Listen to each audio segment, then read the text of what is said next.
Hi అక్క. Hi అండి. అక్క రామాయణం ట్రైలర్ అయితే రిలీజ్ చేయడం జరిగింది. దాని గురించి మీరు ఏం చెప్పాలనుకుంటున్నారు?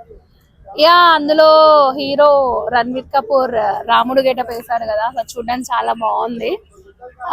బట్ ఎందుకో కొంచెం డిసప్పాయింట్ కూడా ఉంది, ఎందుకంటే తనే ఒప్పుకున్నాడు కదా బీఫ్ తింటా అది తింటా అని.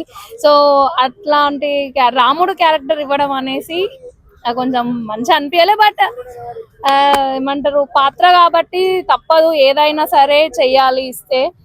ఆయన వ్యక్తిగతంగా ఏముందో మనకు తెలీదు, బట్ ఆయన ప్యూర్ సోల్ తో చేశాడు కాబట్టి. అంటే ఆ సినిమా 2 పార్ట్స్ కింద తీసారంట, 4,000 కోట్లు పెట్టి తీసారంట. దాని వర్త్ఫుల్ అండి 4,000 కోట్లు అంటే మూవీ చూసినాక వర్త్ కాదని చెప్పగలుగుతాం, ఎందుకంటే ఓన్లీ గ్లిమ్స్ చూసో ట్రీజర్ అని చెప్పాను కదా, ట్రైలర్ చూసో మనం ఏం చెప్పలేం కాబట్టి. సో చూడాలి, ట్రైలర్ చూసి అయితే నేను చెప్తాను. ఎట్లా ఆది పురుషుడు దీనికి ఏమైనా ఫరక్ ఉంటే రెండు ఒకలానే ఉన్నాయి అనిపిస్తుంది. ఆది పురుష అంటే మొత్తం ఏమంటారు, మొత్తం బొమ్మలు లెక్క ఉంది. అంటే అంతా ఉండదండి, సపరేట్ ఉంటది. అంటే అన్నిటికీ కంపేర్ ఎట్లా చేస్తాం, దేని రెప్యుటేషన్ దానికే కదా. అదే